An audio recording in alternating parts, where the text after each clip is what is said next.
Useless fact. Did you know? 20 years ago, human attention span, 2 minutes, 20 seconds. Take a guess. Don't answer because I've told you already. Take a guess. What is a person's attention span now? So 20 years ago, it was 2 minutes and 20 seconds. That was about 5 seconds for me. How many? Attention span, I'd probably say 20 seconds. 45. 45 seconds. 45 seconds. Just a new study. And what's the age demographic on that one? I don't know.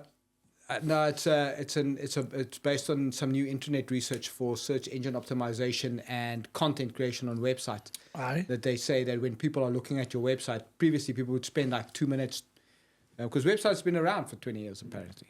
Who knew? Apparently. Before I was You born. think so? Aye. So, but now people's attention span are 45 seconds, and I think it's because people are so busy with life. If you think about things like TikTok, YouTube, Instagram, Reels, everybody jumps from one. They say optimum time is less than a minute, I believe, to keep your attention. I'm wired because I don't know if you've put like 4 or 5 spoonfuls of coffee I in like that. a strong coffee, mate. It's strong. getting that. I will attest Got this. He done. gave you the better coffee. Oh, you're the one got the milk, sugar. And the milk. All that. Well, obviously, I'm the best. Simply the best. So You're like the granddads, the dads looking after the youngster, Wow. You're which like- is moi. You're like the guy in the nappy. Well, I'm not going to go there. no, we're not going to go there. So today, a little bit more about action plans. I call it enabling results. So if you cast your way back to our third session, we were talking about valuable clients and how to find them. So today is really focused on marketing. It's top tips and tricks and whatever you want to call it. But it's really about awareness, interest, desire, and action. And what is your marketing channels what are they going to look like? Because ultimately you're going to have to go out there and market your business. So what are you going to do? And when you start up, you can't go to TV and radio because that is expensive. Yeah. I think for a startup business, the easiest way, because you do have time, is flyers. And I think we touched this. We spoke on it that when previous we spoke about episodes. how to find your good customers. Would they subscribe to flyers? So you have to imagine how are people going to see me? Where are they going to be? Where will they pick up my name, my brand, my logo, and what I do? yeah, so how do people become aware of you? That is really the trick question. Because So flyers are the most cost-effective way to do it. What is it for 1,000 flyers? Peanuts. But it's the time getting it there. Aye. So I used to, and I would say this is a great tip, would be all the people, depending on what your sector is, because it can fluctuate. yeah, So imagine, well, we'll use me for an example because it's easy to do that. So trades. So you need people with money. They've got a little bit of money. They've pretty much got a home, right? So I did deliver flyers to car parks, the undercover car parks. And what I did was I rolled the flyer up and I stuck it in the door handle because people are more conscious about littering now. So take the flyer, can't find the bin, so they'll just put it in their car. And basically, it's not necessarily going to phone you right away, but it's just that visual impact, your brand recognition. Awareness. The other way to do it is small cut-out cardboard or stickers, and you find a route back to people's homes, like bigger homes if that's what you're looking for. And you put them at angles because that's a marketing secret. Don't put them straight. Put them at angles, but you find wherever he's going, the big supermarkets. so some good guerrilla marketing techniques Yes, there. but get on well with your council, your local councils. You know? Send them a That's bottle of wine and some chocolates. That is the trick question because everybody talks about social media, Facebook, Instagram, TikTok, and you think you're going to post on it or LinkedIn and you think you're going to get business from it. It doesn't happen like that automatically. Your customer goes on a journey. But your first step is what activities are you going to do to raise awareness? Because you need to measure what's working for you and what's not working for you. Do you get a return on your flyers? How often do you need to flyer? And I think I want to throw in there some local networking, getting involved with the local business community is also a good way of starting it up. It's just all the different ideas. They call them marketing channels or routes to market. Funnels, yeah. Funnels, yeah. So we could talk about yellow pages if you're old enough to remember what the yellow pages Remember are. that? I'm surprised, but you know, that's this is good. how it all changes, though, because it used to be that was the way to go. Yeah, and now Whereas now- the yellow pages it doesn't exist anymore. It's been replaced by Digital. online versions, Yeah. digital versions. But do you get the necessary exposure? That's the question. And that's something you're going to have to find out with conversations, because it is about creating that awareness so people know that you exist. And that's what most businesses struggle with, is how do people know that we exist? And how do we know that they're interested in the services that we offer? What do you think, Mike? I think there's a great way. The top line of your funnel is awareness. So as many things as you can think that you can do to raise awareness, and that can be, you can get graphics for your car or van, whatever you've got going on. There's word of mouth. Just start telling everybody. Just throw a net out there that what you're doing, because people will talk. And it's amazing. The minute you start telling people, somebody will be speaking to somebody that needs that service, and all of a sudden you're getting a phone call. Social media is a good, cheap way of doing it. You can, especially younger ones now, they're all more sort of digital savvy. Yeah. So getting yourself a Facebook page, get on LinkedIn, start looking at people. Looking at LinkedIn, the content that you put out yeah, there. that's the thing. It's all down to then how you're going to put that across to everyone, and what you're looking for off of all of this awareness is just to get a phone call, get that attention, And interest. Yep, and then that gives you an opportunity to have a conversation to then get the sales done. Yep. Another one would be partnership agreements. Finding people in that sector or around that sector you can work with. That always, because a lot of people put a wall up in front of that. Oh no, they're in the same realm of working as me. Oh no, I can't do that. So, they'll still work with me. No, you might find that you're sharing the same ideas. You might be sharing the same problems as well, and you may find solutions for each other. Help each other out. Or partnerships with people that are not even related to you, that maybe has got the same Facebook group or Facebook demographic that you have, where you could benefit one another's This is one of events. the things. This is what I love: marketing, sales. I love this, and we've said it in previous episodes as well. I'm sure we have. In order to succeed with a new brand or your business, you need to do what other people have not done, or do it better. Yeah. You have to. It's a must. So think outside the box. Think about all the ways people advertise. So if you advertise on Facebook, right, somebody puts a post up on Facebook, you need to put a post on Facebook. But what are you going to do differently that makes you seen and heard better than the previous person? Look at trends. Just study YouTube, the best ways to advertise your business. Educate yourself. And where that goes back to, we spoke about value proposition, the value you create for your clients. You need to articulate that. You need to do something different. And I agree with you that you need to find what works for you and what doesn't work for you. Do more of the stuff that works for you. Do less of the stuff that doesn't work for you. But how do you measure it? I mean, if I had to say to you, how do you measure what's working, what's not working? Well, I think a simple way is any business coming your way is you need to ask them, Yeah. where did you find me? Or How did you find me? All that. Just a simple question. If you've got we've got an onboarding process, and part of that very early is, where did you hear about us? And it might be word of mouth, might be business to business, or whatever it is. At least whatever you've got going on, if you're measuring it at least that way at the very minimal, then you're getting an idea of what's working and what's not working. And if it's not working, stop Cut it, yeah. Cut move it. on. Because you could spend your life posting on Facebook and get no business from it. Yeah. Then it's like insanity. It's doing the same thing and expecting a different result. So you do want to be different. And this is the power about marketing. I don't think there is one solution that fits everything, because you've created this, for lack of a better term, you've created the strategy. You know the product and service you're going to sell. So you know the problem you're solving. You know what your competitors are good at, what they're bad at. You know where to find customers, or you're starting to find where to find customers, how to find it. You've got a good value proposition. You need to get out there and start talking to the guys about it. But how do you do it? There's different platforms. Flyering, good example. Find out what works for you quickly and get in front of the right people, because you want to get in front of the right client. And posting on social media, I'm always very curious about that, because is your target audience, or these guys that can use your product, do they sit on Facebook? Yeah. Do they sit on Instagram? Do they Yeah. sit on LinkedIn? Where do they sit? You need to do the market research. Nobody's going to do it for you. You need to do that. Best way to do it, talk to people. Yep. Can't agree with that more. The more you talk, the more you learn. Yeah, 100%. And being around the right people. So when you're looking up other businesses in your local area, find out what they're actually doing and go and talk to them. You might be surprised.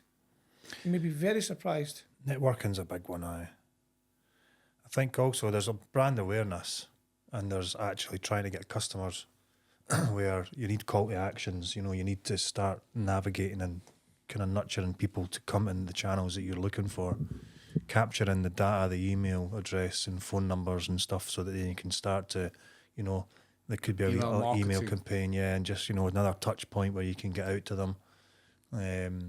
There's loads of stuff like Especially when you talk about marketing, Google talks about 4-7-11. yeah. They talk about 4 platforms. You need to be on 4 platforms, a website being one, and then a social media, 2 or 3 social media platforms. That's the 4. The 7 is, and now I've gone blank. Is it not 7 touch points that you No, need to it's have? 11 touch points. 11 touch points before somebody buys from you. 7 hours. People will spend on average 7 hours researching you. That's a Google stat. 7 hours. 7 hours. I don't know. This is a Google stat. They call it 4-7-11. I was really, really interested. Do you know why they're studying you for 7 hours? Because you're not getting your point across quick enough. Or is that just across the board? So that's a global stat. It's not industry 7 specific. hours. Because if you've got a need, so I question the stat. I'm going to say that outright to you. I question the stat because when you have a need, you want it filled straight away. Where do you go to? So if I say, Johnny, we want to grab let's go for dinner, and we didn't know the area, what would you do? I'd probably go on to Google. And what would you use? Closest food places by me, near me, something like that. Yeah, so you'd use your phone. Yeah. So whatever you do needs to be mobile friendly. Yeah. Simple trick. Everything needs to be mobile friendly because that is the biggest tool.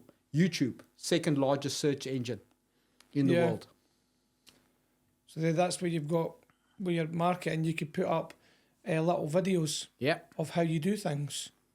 like a behind the scenes. Yeah, because people are getting nosier now. Some of my wife told me with the media side of things, people like celebrities now are doing it. They're showing 15 seconds, 20 seconds of their business. And it's just because people love being nosy. Just like the screen at the back. Okay. I'm now Leave the nosy to screen see alone. what that is.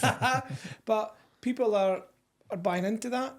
So just 20 seconds. So if you were doing that, a day in the life of beautician, dog walker, whatever it may be. It goes back to authenticity. It's all the activities you're going to be doing for marketing is to get your business out there. The idea is to get you noticed. Okay, that is it. It's to get you noticed.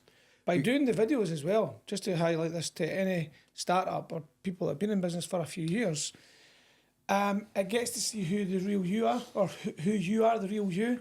People are buying, if it's just yourself in business, they're buying you, so they want to see you. They want to see what you're all about. So I'm gonna just put the strategic part on it, where you work on your business. All that work that you've done in creating your value proposition and defining your values and your behaviors, they show up in your videos. And that's why it's important, because that authenticity that you're after, that's where it comes through. So that is why it's important, some of these things that you go through this process to discover it. And this will take you out of your comfort zone. Oh, But this is how you grow as a person in a business. I will say to you that from personal experience, startup second time around is a lot harder than first time around, purely because of age, because the older you get, okay, the more set in your ways you become, guaranteed. But if you come from an established business where people know your reputation and your name, and you don't have to go out and find clients, it makes it a lot easier than when you get in front of people, they go, oh, I know about you, I've heard about you. When nobody's heard about you, or they don't know, they're not aware of what you can do, it's a lot harder to convey that message. But you know, the journey from when I first started, the end thing was to get your photograph on your website. So then, and it does work. Yeah. Where I would go to, when I was doing property and buying property, you would go to someone's door and they'd go, I feel like I know you already because I've seen your picture on the website. Look at that. And then that shifted to video. So again, the video is just re-emphasising that people do start to get to feel like they know you. And you're building that trust up before you've even met them. And I think that's something you've done really, really well, Johnny. I mean, you've got some really good behind the scenes. Well done, Johnny. No, he's got some really good behind the I'm scenes. getting emotional here. Some really good behind the scenes, because that's a real organization. That's what you want to see. That's what people buy. They want to see that they deal with real people. Yeah. We live in an economy where people deal with people. And people, the old saying, people buy from people. The old So saying. let them know who you are. So I Don't think, do it if you're a dick. Yeah. because people aren't buying for you. But at least it'll find out if your business is going to go in. Your somebody business is else going out to go in anywhere. But let's be honest with it. No. Some people starting a business, they want to start because they think they can do it better. The problem is their personality is rubbish. Yeah, you need to play to your strengths. Okay, if you're going to start this thing about marketing, once you've gone through this, you need to know what activities you're going to do for awareness. So where are you going to post?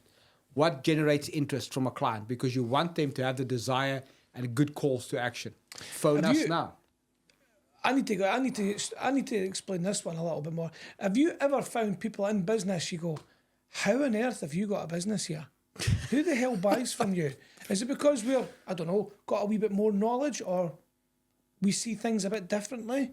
Because I've dealt, or I've spoke to some people in business and I'm going, I would never do work with you. How have they got a business? It happens, but then you get away with it. Some people do. I mean, it depends on what the business is and the product and the staff you've got, because the staff might be way better. You know, The staff are doing it better. if you know you're a dick, then get somebody else in that's not a dick that can build your business for you. Yeah. Play to your strengths. Yeah, Understand what you're good at. So are you basically saying a dick can have a business? Not everybody Yeah, can have a anybody business. can have a business. Whether or not the business is successful and makes money is a different conversation. Yeah, because everyone shows the glossy mag. Oh, yeah. Oh, absolutely. everything's great. But underneath you're panning like mad. Underneath, business your in credit general. card debt is at an all-time high. The banks are knocking on the door. Perceptions can be faked Yeah, very, of very course, easily. of course. And we recently, Fridges are empty. just on that, the subject you're talking about there, Johnny. But we had workwear we bought there just recently, and it was like we were late by a day putting that work in. To be fair, so there's a bit of we've messed with the schedule, if you like. Sure. But now 3 weeks down the line, there's still nothing being done. Still chasing and looking for emails, and you're wanting to see proofs, and it was just a bit of a shit show, really. To then it got to a point where Melanie was just like, no, just, and he'd sent an email. She sent an email to cancel it, and the guy went off as a nut. Like it properly took it personally, and wasn't a really nice conversation, and didn't deal with that really at all very well. So there's someone you're not going near again. But he'd already made the stuff. We hadn't even seen a proof, but he's already made it. So we went round to have a look at it, because at the end of the day, the guys spent money, and we went round. We didn't want to just leave him hanging dry, and the stuff was actually all right, good quality. He's actually done a good job on it, and whatever's going on with him that day might not be the norm, but he was actually really pleasant and dealt with it in a better way when we arrived. Flung in a free hat, that kind of thing. But it all softened after that, and we will now use him again. Making a bit of amends, so he was a owning his dick, mistakes. But he sold good it dick. then. Yeah, he ended up a good dick. But if his attitude was still the same when we turned up, there's absolutely But no how many repeat people would business. have just cut him off? That shows your integrity and your knowledge behind the scenes, your knowledge in business, that you're willing to go there. How many people have not got the confidence that you and Melanie might not have? You decided to take that journey. I wanna just throw this out there because it goes to Johnny's point. If you go to a restaurant, okay, and the meal is bad, out of the three of us, who would complain? Out of the three of us. Yeah, out of the three of us. You would definitely complain. No, you're right about that. I would have a wee. How you doing? Do you think? Nah, it's not right. But it's how you. It's how you complain. But it's also how they deal with it as well. That's the thing. But you know that most people, it's only 3%. So we buck the standard here, okay? Have we won? We've won. We've won. Only 3% of people will ever complain. Okay, the problem with that is you never give them the opportunity to rectify. And then it's in their court how they rectify it, but you need to give them the opportunity. I read a stat somewhere that when something bad happens, you go home and you tell 12 people. Okay, 12 people. And they tell 12 people. So 144 people will have a bad experience of a place that they've never been to because of your bad experience. Yep. But when you have a good experience, you only tell 3 people. Yeah, that's so true. See, back to the restaurant or wherever it may be, I would want somebody to tell me if I've had a bad experience. You feel horrible inside, but as a business owner, you need to know. As a business you owner, need to have the hard conversation. You need to. It's about reacting the right way. absolutely. And from a marketing perspective, that is critical because that builds your credibility. it also gives you an opportunity to fix whatever that issue is. That you should be thanking them. I think we maybe spoke about this before, but you should be thanking them for alerting you to the fact there might be a slip in the process there. Yeah, that and need then to you go fill back it. to them Yep. and say, this is how we're going to fix it. Yep. And if you're in a restaurant, you might say, look, don't pay for your meal because this doesn't happen here. You can have that. It just depends on how you deal with the situation. But it's about taking ownership and responsibility and not blaming, because you very quickly develop a blame culture. No, it's not my fault. You should have put the artwork in a day early. It's not my fault that it's not done. You know, those types of things. Because for me, marketing is about three things. It's about prospecting or suspecting, because you need to check who they are. It's about connecting with your audience, making sure that you turn a suspect into a prospect.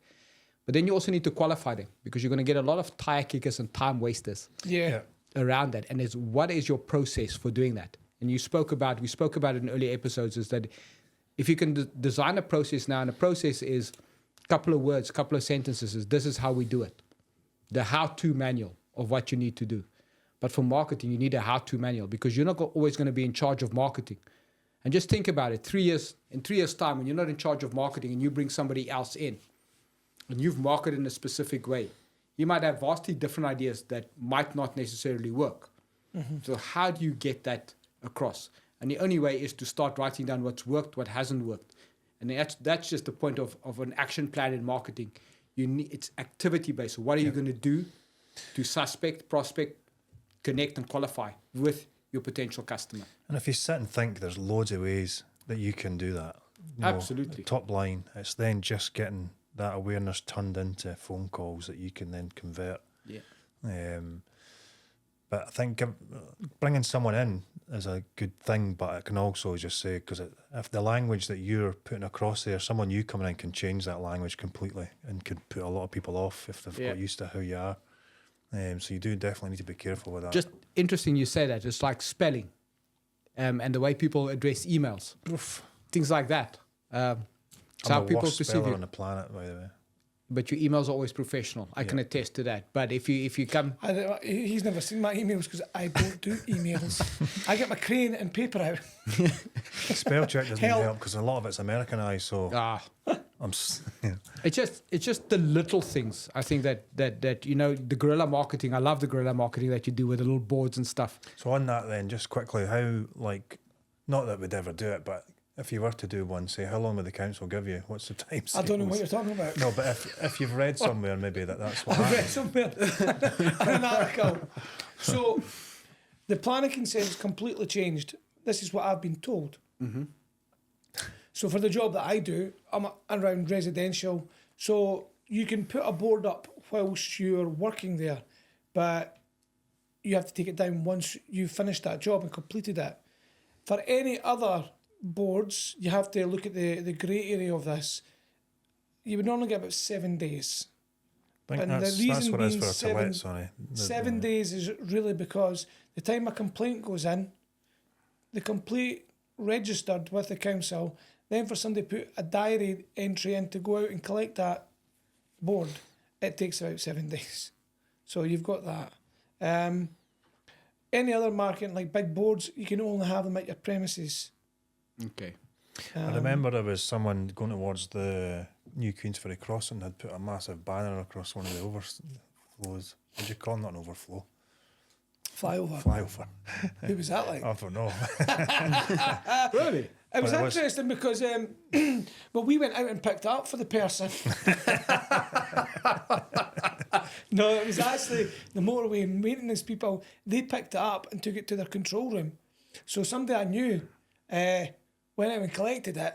Whilst he was there, he was also trying to pitch them as well. Did they not also, was there not a massive like jam as well? The traffic was rammed right Because the it was way so up. fixated on what was on That's it. exactly what it was. But isn't that just an interesting thing? Something so small generates so much interest. I think, right, there's rogue marketing, there's all that, right? There's guerrilla marketing, whatever you want to call it. At the end of the day, right, you're trying to get your business name out there. And some people are just wet wipes. Some people are all these snooty, tooty people that have got a nice, comfortable job. Just give the people a chance. I'm not saying litter your whole street and villages in it. Within reason, give them a chance.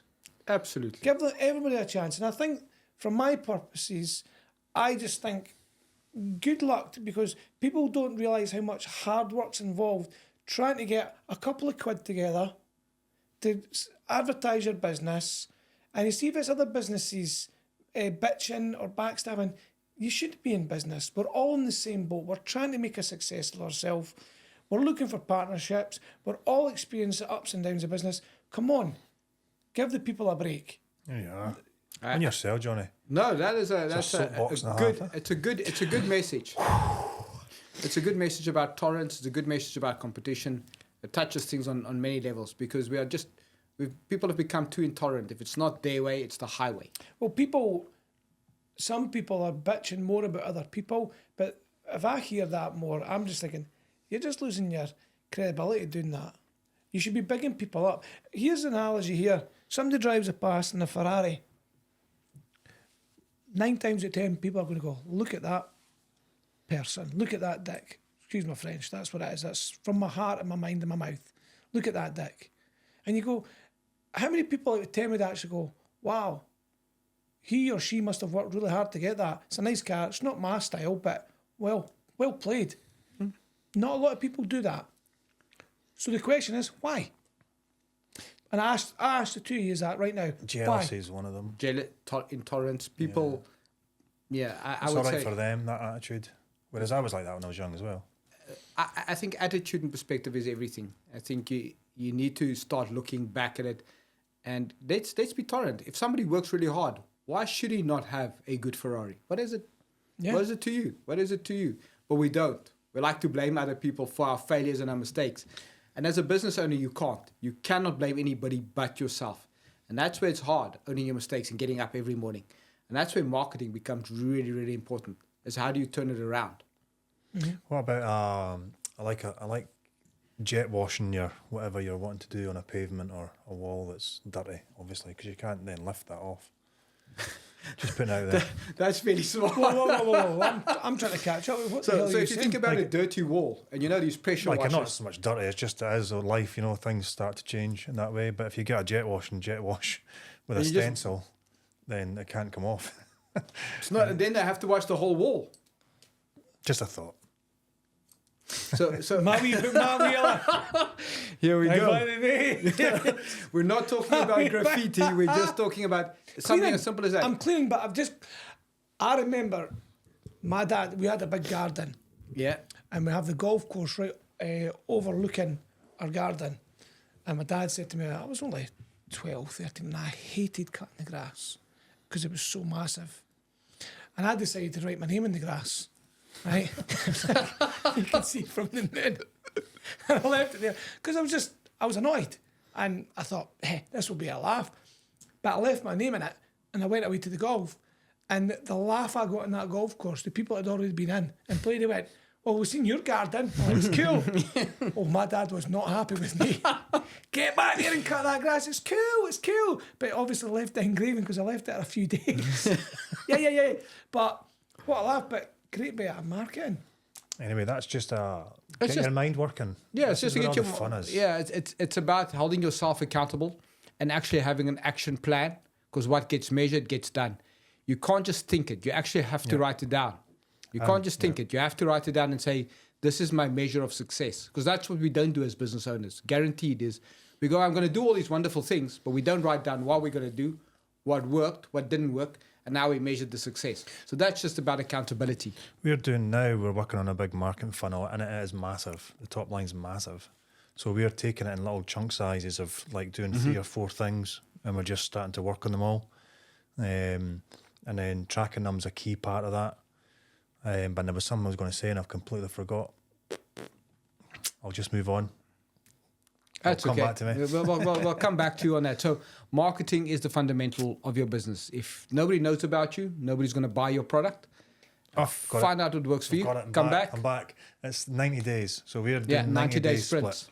So we're breaking the whole list down into little bits, and then we're tracking that, and the target is every 90 days is what we've got. That's the deadlines that we're And you need working to see what's worked, what hasn't worked, and what hasn't worked, you cut. And it is fun. This is exciting stuff when you're starting to do all this. And then the benefits of it as well is you'll start to see that these things will actually start working.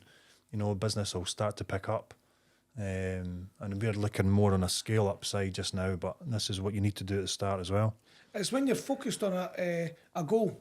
Back to what we said previously, sales, marketing. This is what we need to get. Let's concentrate, put all our efforts in here, and you're more aware of it as much as you're doing everything else. But you go, that's what we need to do, and you know specifically that's what you've been talking about and what you're targeting. So that's why it's great, because you see the traction in it and you see what you're getting from it, the fruits of your labour.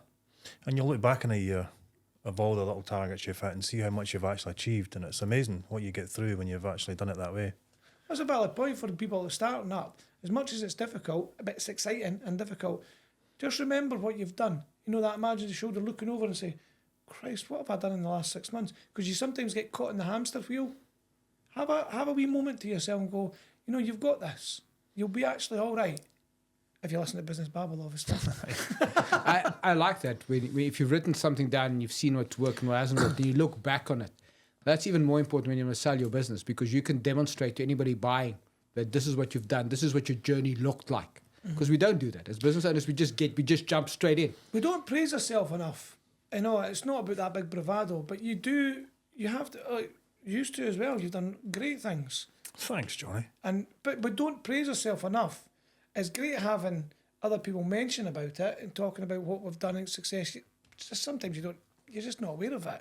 But it is, when things are going hard, just remember where you started and where you've got to, whether it's been 6 months, a year, 5 years, just remember the golden nuggets and what you've managed to get through. Take the wins. Take them. Aye, definitely. It's a journey. It's a journey. So Enjoy the points? ride. Points to take away then. So points to take away from it is you need to look at what activity. So it's specifically activity, tasks that you're going to be doing to connect with your clients, okay, to prospect, to create that awareness and that interest with your clients, and then to qualify your clients.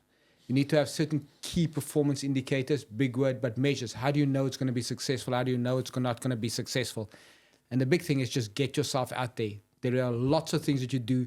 Don't be afraid to fail, but fail forward, because not everything's going to work for you. Just because it works for somebody else doesn't necessarily mean it's going to work for you. But find what works for you and get out there and get it done. But what gets measured gets done. And it is critical that you have a marketing strategy, for lack of a better word. But you need to write it down. Can't stress that enough. Yep. So what we're going to be talking about next episode, Michael? Sales plan. Yeah, marketing's ugly stepsister, sales. Your favorite subject, which is really sales. a good one to talk about sales. So, Michael, if I have to finish off now, what would you finish it off with? I would say something ridiculous like, this is your world, shape it or someone else will. Boom.